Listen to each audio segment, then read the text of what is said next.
It is conference tournament week, and we're now in the middle of it. He's Doug Russell from Wisconsin's Morning News. I'm Jay Sorgi. Already tournament bids have been handed out on the women's side to Marquette and UW Green Bay. Now it's time for the big boys of Division I. Marquette and Wisconsin entering the Big East and Big Ten tournaments, respectively. Marquette starts off on Thursday in what could be a very important matchup for them, for their hopes. If they get past Seton Hall, I think they're in.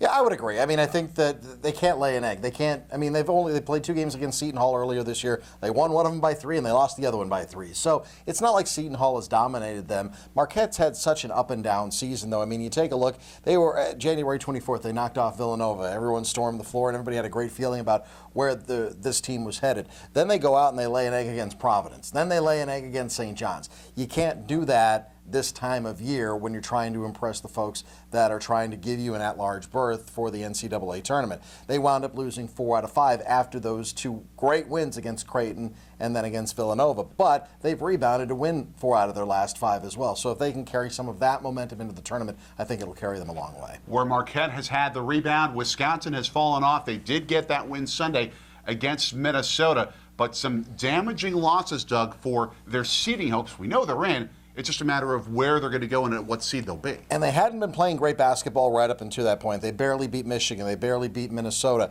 They barely beat Rutgers at Madison Square Garden. They barely beat Indiana. They barely beat Nebraska.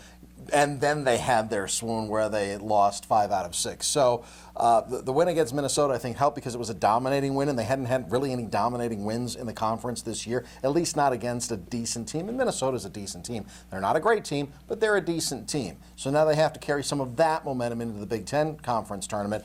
You get them to Saturday. I mean, you're right. They're already in. Now it's just a matter of, can they get better than a 6 seed, because that's kind of what they're looking at right now. And the first game comes up Friday in Washington, D.C. Comment below and tell us what you think of each of those teams' tournament chances, how far you think they can go in the NCAAs. For Doug Russell, I'm Jay Sorgi.